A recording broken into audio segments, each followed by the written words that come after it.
Ludo एक ऐसा game है जिसे हर उम्र के लोग खेलना पसंद करते हैं। पहले जब स्मार्टफोन नहीं आए थे तब लोग अपने दोस्तों और परिवार वालों के साथ लूडो गेम खेला करते थे। पर वक्त के साथ साथ जैसे जैसे टेक्नोलॉजी का विकास हुआ, इस गेम का मिजाज भी बदल गया। स्मार्टफोन, टैबलेट और हजारों हाई-फाई गेम्स के बीच में यह पारंपरिक खेल कहीं खो गया था। पर कहते हैं ना, इतिहास अपने आप को दोहराता है। वर्तमान में भी कुछ ऐसा ही हुआ है। जैसा कि आपको पता है कि लॉकडाउन की वजह से लोग अपने अपने घरों में रहने को मजबूर हैं। ऐसे में लोगों ने अपने टाइम पास करने के लिए इस पारंपरिक खेल को खेलना शुरू कर दिया है और लूडो लोगों का पसंदीदा खेल बन चुका है। आपको बता दें, यह खेल हजारों साल पुराना है। इस खेल का एक लंबा इतिहास भी रहा है और इस लूडो गेम के अलग अलग नाम भी इतिहास में दर्ज हैं। तो चलिए जानते हैं इस खेल के रोचक इतिहास को।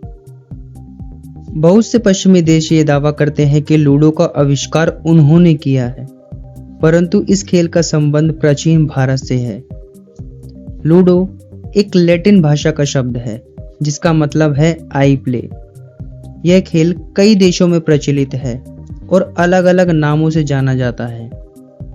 भारत में इस खेल को पच्चीसी के नाम से जाना जाता है और ऐसा माना जाता है पच्चीसी को 6ठी शताब्दी में भारत में ही बनाया गया था।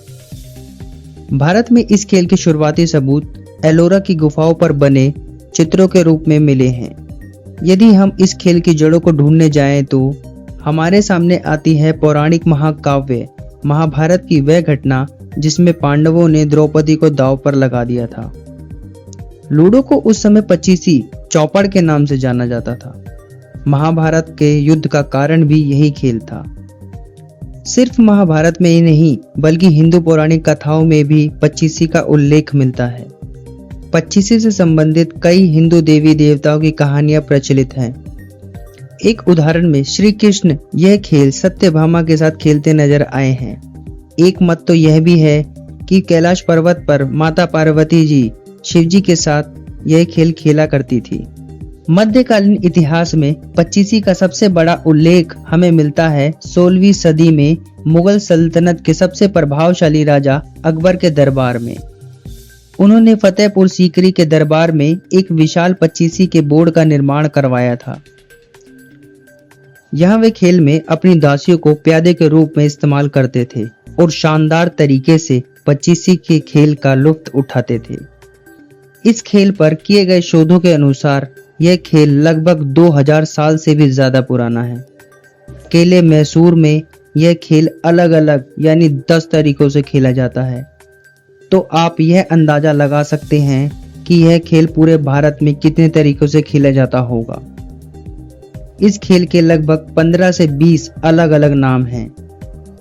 इसे हम पगड़े, पच्चीसी, चौपड़, चौरस, 100 कटम, वर्जेस आदि नामों से भी जानते हैं।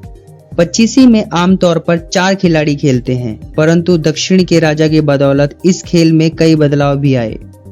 19वीं सदी में मैसूर के राजा कृष्ण राजवाड़ तृतीय की 4 पत्नियां थीं और 22 से भी अधिक दासियां थीं। वे अपनी सभी पत्नियों के साथ पच्चीसी का खेल खेलते थे। इसीलिए इन्होंने 6 खिलाड़ियों वाला पच्चीसी का बोर्ड बनाया और आगे चलकर इन्होंने 8, 12 और 16 खिलाड़ियों वाले पच्चीसी का निर्माण करवाया ताकि अपनी सभी दासियों के साथ भी यह खेल खेल सके। महाराजा वाडियार सिर्फ यही नहीं रुके, उन्होंने इस खेल में कई और भी बदलाव किए। पच्चीसी के बोर्ड पर इन्होंने नैतिकता जोड़कर इस खेल का रूप ही बदल दिया। उसमें अलग अलग पायदान पर कर्मों के अनुसार मनुष्य के अगले जन्म की कल्पना की गई थी। जैसे यदि आप अच्छे कर्म करते हैं, अगले जन्म में राज सिंहासन प्राप्त होगा। महाराज वाडियार ने इस खेल को धर्म और चरित्र से जोड़ दिया था। आगे चलकर 1896 में अंग्रेजों ने इस खेल में काफी बदलाव किए। उन्होंने इस खेल में यूज किए जाने वाले पासे को एक क्यूब का आकार दे दिया था, जिसे वे एक कप की सहायता से लुढ़काते थे। बाद में इंग्लैंड में इसे लूडो के नाम से पेटेंट करा लिया गया था। दोस्तों इसी तरीके की इंफॉर्मेटिव और नॉलेजेबल वीडियो देखने के लिए हमारे इस चैनल को सब्सक्राइब करें और बेल आइकन को दबाना ना भूलें।